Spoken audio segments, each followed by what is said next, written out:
अस्सलाम वालेकुम दोस्तों, आप सबको मेरे चैनल में खुश आमदीद।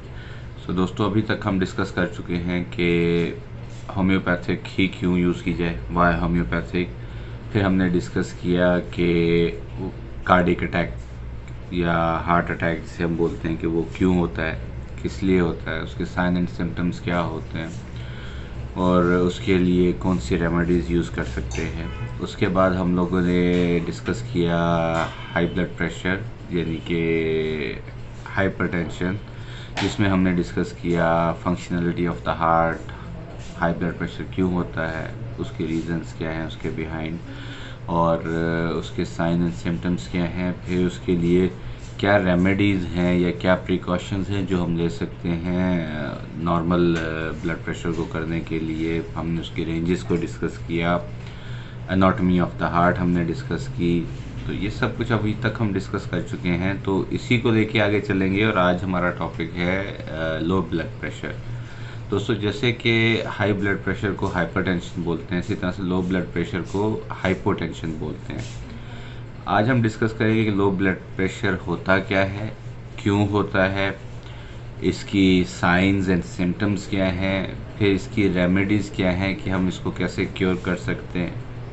तो दोस्तों, जैसे अभी हम डिस्कस कर रहे थे ब्लड प्रेशर के बारे में, तो उसी को आगे कंटिन्यू करेंगे कि लो ब्लड प्रेशर क्या होता है। दोस्तों, पिछली वीडियो में हम डिस्कस कर चुके हैं कि हाई ब्लड प्रेशर क्या होता है, किस वजह से होता है, उसकी नॉर्मल रेंजेस क्या हैं, और मतलब अगर हम दोबारा उसको रिवाइज़ करें तो एक नॉर्मल ब्लड प्रेशर जो कंसिडर किया जाता है उसकी 70 से लोअर लिमिट स्टार्ट होती है। लोअर लिमिट से मुराद डायस्टोलिक प्रेशर है, और अपर लिमिट जो है वो उसकी 140 तक होती है, जिसको सिस्टोलिक बोलते हैं, सिस्टोलिक प्रेशर बोलते हैं। दोस्तों, इन दोनों लिमिट से अगर ब्लड प्रेशर आपका ज़्यादा होगा, डायस्टोलिक अगर आपका 90 से ज़्यादा होगा और सिस्टोलिक आपका अगर 140 से ज़्यादा होगा, तो आप हाइपरटेंशन के पेशेंट कंसिडर किए जाते हैं, और यानी आपको हाई ब्लड प्रेशर है। तो दोस्तों, इसी तरह से लो ब्लड प्रेशर या हाइपोटेंशन जिसको बोलते हैं, तो हाइपोटेंशन में अगर आपका सिस्टोलिक जो है वो बिलो देन 90 है, 90 से बिलो है, और डायस्टोलिक प्रेशर अगर आपका 60 से बिलो है, तब आप लो ब्लड प्रेशर या हाइपोटेंशन के पेशेंट कंसिडर किए जाते हैं। तो लो ब्लड प्रेशर दोस्तों होता क्यों है, इसके रीज़न्स क्या हैं। तो दोस्तों, इसके मल्टीपल रीज़न्स हैं। जैसे कि आपकी डाइट है, न्यूट्रिशन, उसमें अगर आपका B12 विटामिन B12 कम होता है, आयरन और फॉलिक एसिड कम होता है, तो आपका ब्लड प्रेशर लो हो सकता है।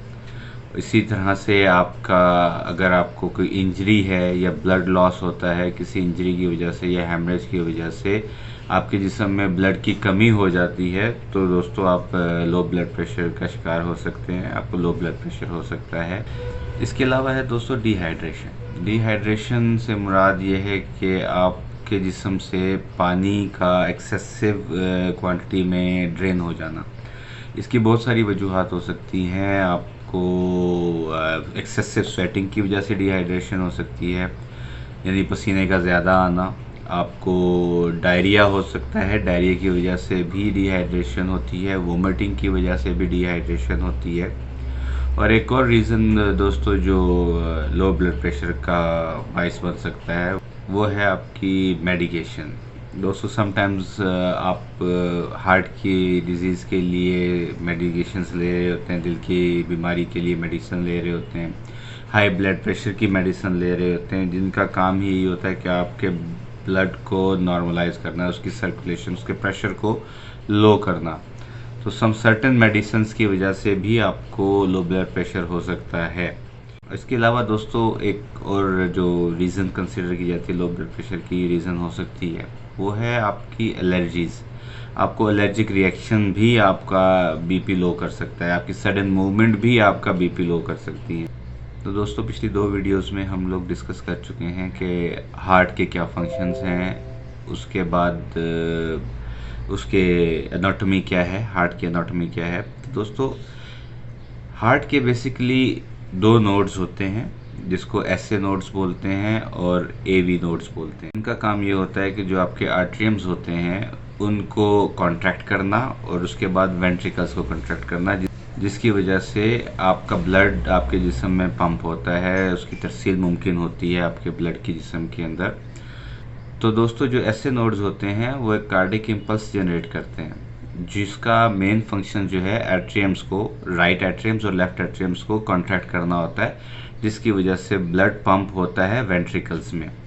और दोस्तों एवी नोड्स जो होता है, एवी नोड्स जो होते हैं वो आपके कार्डिक इम्पल्स को इंटेंस करते हैं और रिले करते हैं वेंट्रिकल्स के लिए, जिसकी वजह से आपके वेंट्रिकल से ब्लड पंप होता है।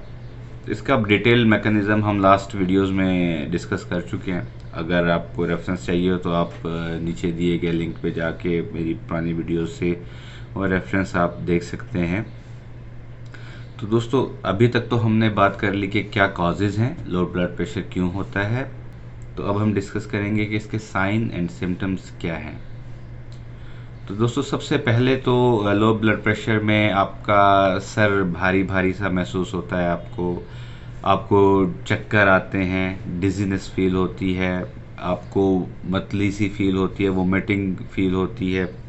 इसके अलावा आपका विजन समटाइम्स ब्लर हो जाता है, मतलब आपको धुंधलाहट सी महसूस होती है, आपके हाथों के अंदर नम्बनेस सी महसूस होती है, हाथों पैरों के अंदर नम्बनेस मतलब जैसे चूंटियाँ चलने का एहसास आपको होता है, आपको चक्कर आते हैं, आपको वोमिटिंग सी फीलिंग होती है। इसके अलावा आपका जिस्म थका थका सा आप महसूस करते हैं, जैसे आपके जिस्म में एनर्जी ही नहीं है, एनर्जी आपकी ड्रेन हो चुकी है। तो दोस्तों ये वो सिम्टम्स हैं। अगर आप सडन मूवमेंट करते हैं, मतलब अगर आप लेटे हुए हैं और अचानक से आप उठते हैं, उठ के बैठते हैं, तो आपको चक्कर आते हैं, डिजीनेस फील होती है, हाथों और पाँवों में सुनसनाहट महसूस होती है, ठंडे होते हैं, आपकी स्किन जो होती है वो ठंडी महसूस होती है।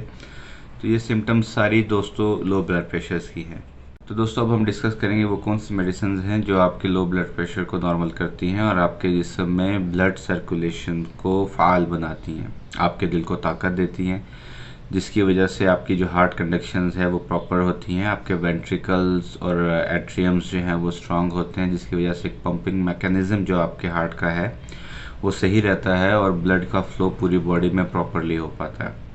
तो दोस्तों इसके लिए सबसे पहली मेडिसिन जो रिकमेंड की जाती है वो होती है क्रेटेगस।